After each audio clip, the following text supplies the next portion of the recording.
etie for maminda mu nyina amase emfambra ye channel yusu message set notification button obetene on now subscribe to the any update bia on sabeka na ahwe ama bibia aye kama ebran che omengi break ni nkotie nsem kakra ekoso. When I started politics actively, I was an active listener. And even if I disagreed with your positions on some issues, I respected the. As far as the chorus and our ratings are better now. No, amongst MPP supporters. No, in general. Amongst MPP supporters. No, you can. No.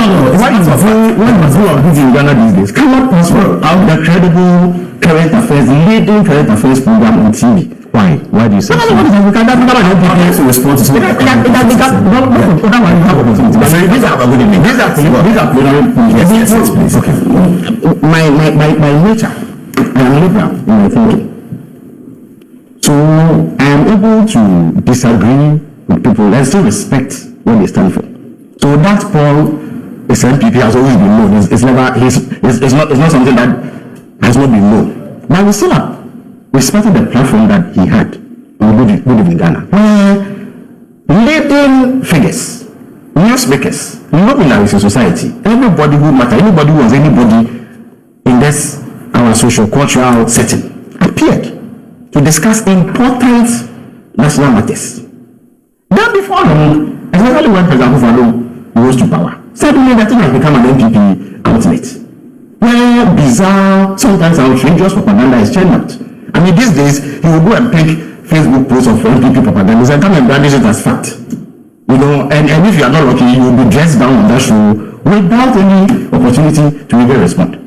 So clearly, it is not what it used to be. Understand me? And it has nothing to do with the fact that he is MPP. Let me place that on record. The MPP is not a secret cult if you belong to the party. And it's also okay that now he has actually closed a loop and is now representing on TV. Great.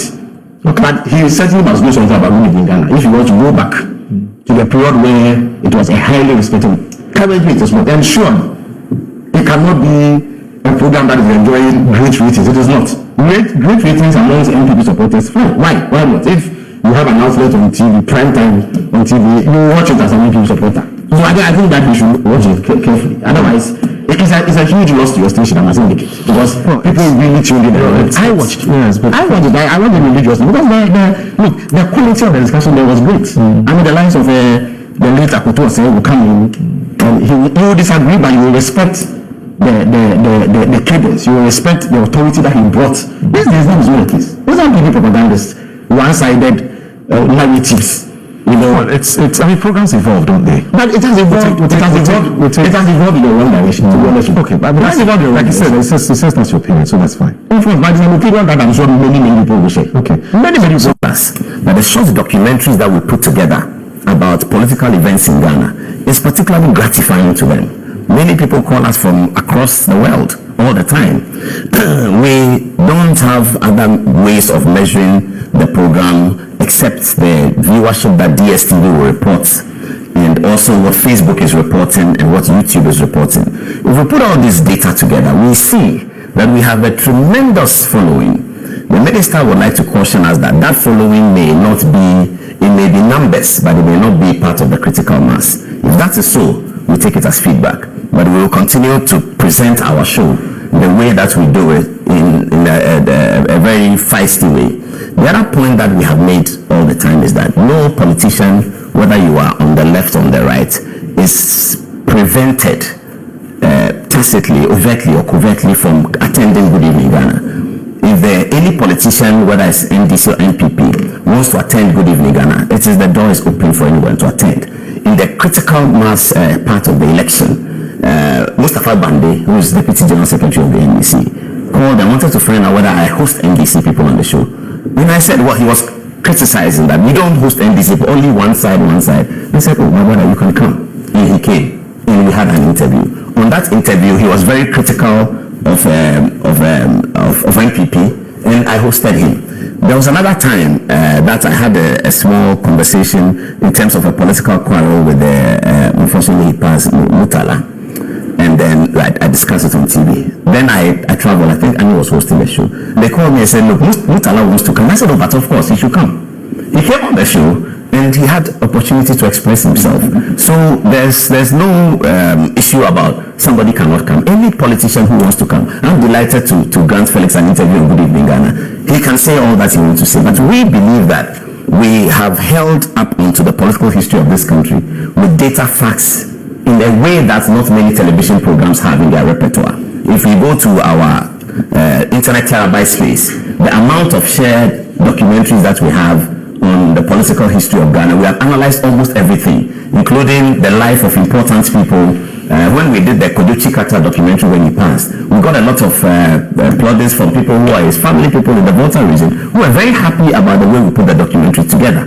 So what the minister is saying about Good Evening Ghana is feedback. We believe that we're on the right path, but if anyone says that you're not on the right path, it's something that we will consider all the time, especially coming from an important person like a member of parliament and a minister who describes himself as a former viewer. I mean, we take that as some work that we need to do. So hopefully, Minister, we will take your feedback, and we believe that by the time we meet again, we will be back watching Good Evening Ghana. We are happy to have you watching Good Evening Ghana. Now, the other point he made, which I think was valid, was going through the political situation that had occasioned the MPP's heavy election defeat at the polls in 2024.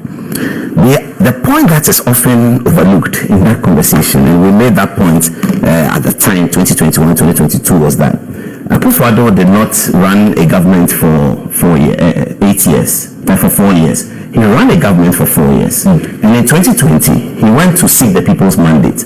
Now, if you look at the conversations of the 2020 election, in terms of the contest that occurred, and what were the main issues of the contest, these ran down the economy issues were not part of the 2020 conversation. It was a part of the conversation that began in 2021-2022 when the economy took a major hit. Now, I'll give you a few facts. For instance, if you look at the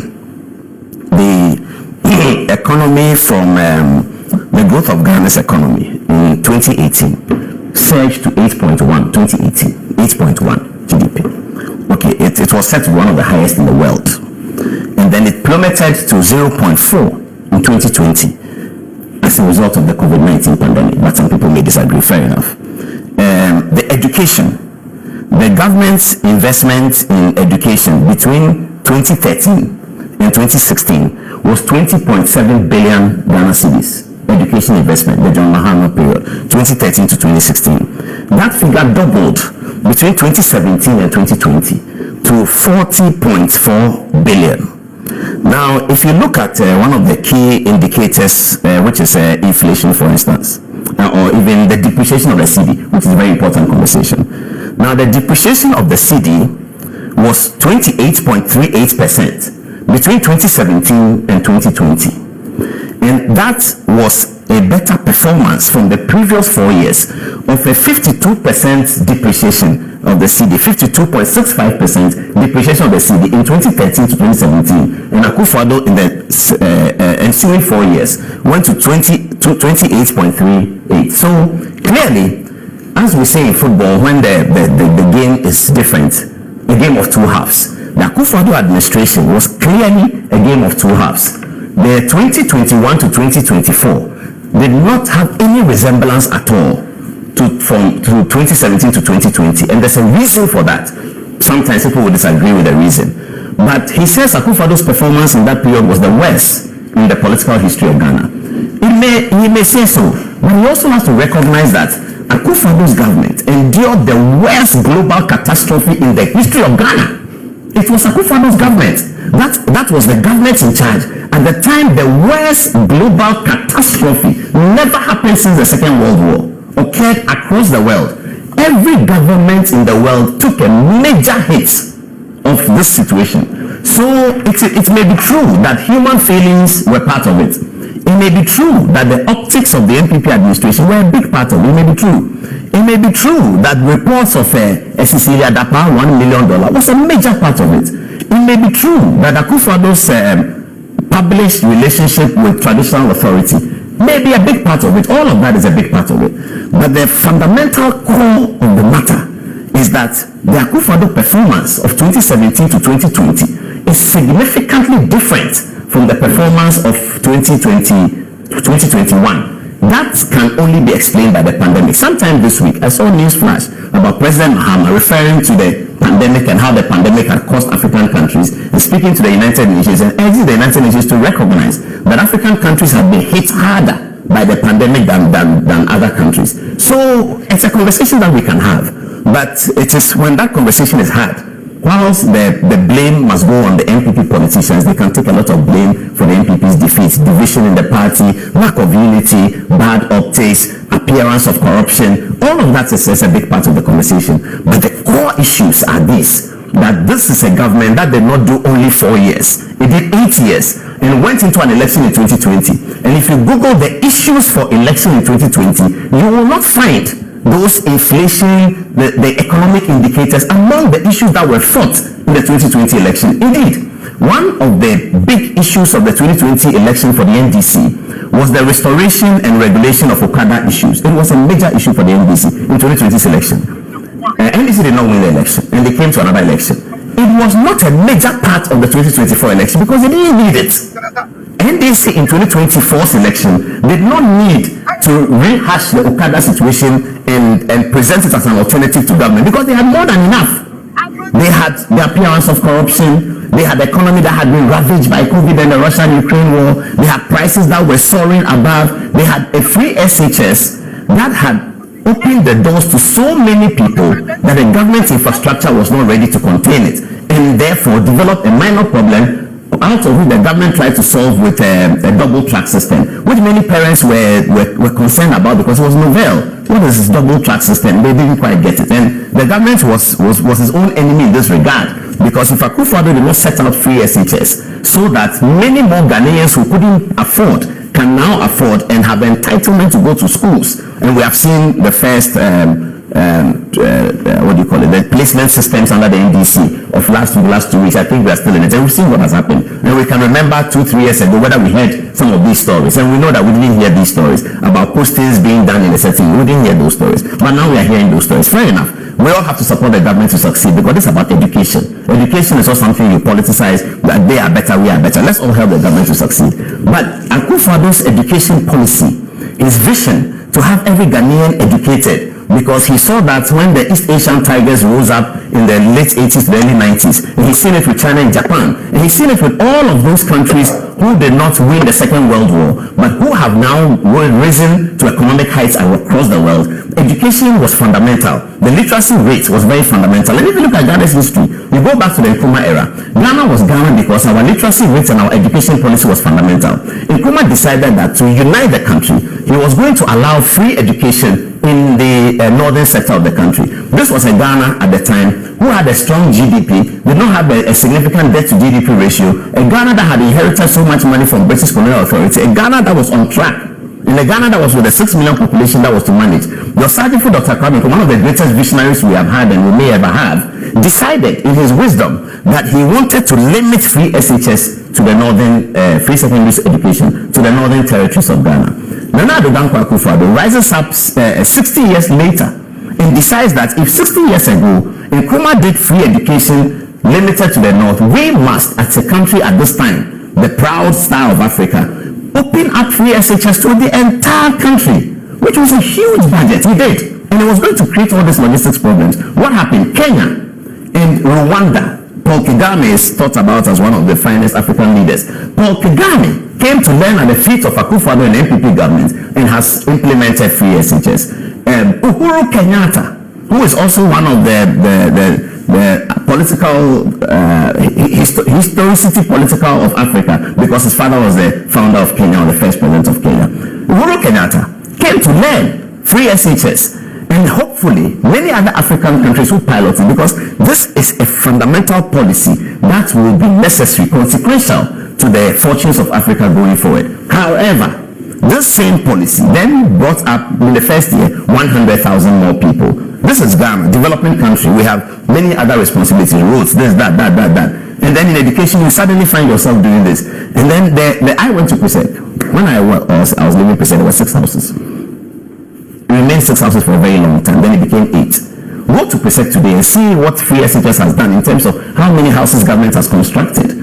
During the MPP campaign, there was concern among some of the NPP people that the NDC were talking about how many schools have been built during the John Mahama era, and then Felix is quite adept on that analysis. And that when you talk about how many schools that have been built, in the eyes of the Ghanaian or in the eyes of the voter, you are looking at the quantitative, and that is easier and faster to sell than the qualitative in that regard. We have had, as NPP, as the person was saying, has had so many schools being expanded with sheer numbers. If we had used that money to build another school, perhaps in terms of the quantitative conversation, you could have matched the NDC that they said, we built 38 schools, we have those 75. But NDC says, I've built 38 schools. Are you going to say that I've expanded PSEC, I've expanded Accra Academy, I've expanded this, I've expanded that? Now, the reason why the Akufo-Addo government did that was that Ghana had come over a long way, where schools have now been divided into first-class schools and second-class schools and all of that, as a result of support from sometimes old students and all of those things. So we have had this situation of some schools are better or seem better than others and prepare students better. Akufo-Addo didn't like that. He really wanted to equalize the situation. So if you are PSEC and the standards of PSEC are good, government wanted PSEC to have more people so that more people will come out with the PSEC standard. Government wanted Wesley Girls to have more people so that more young people will come out with the Wesley Girls standard.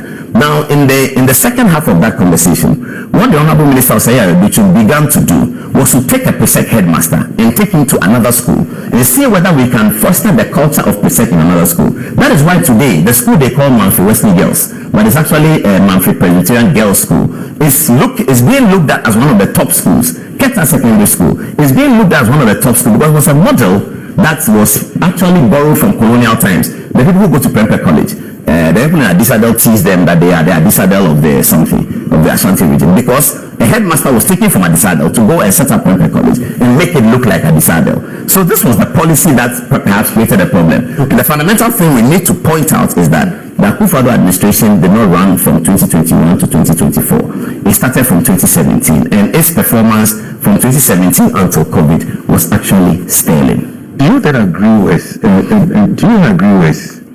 Daniel Sarojidako, who is of the opinion that where bizarre, sometimes outrageous propaganda is churned out? I mean, these days he will go and pick Facebook posts of NPP propaganda and come and brandish it as fact. You know, and if you are not lucky, you will be dressed down on that show without any opportunity to even respond.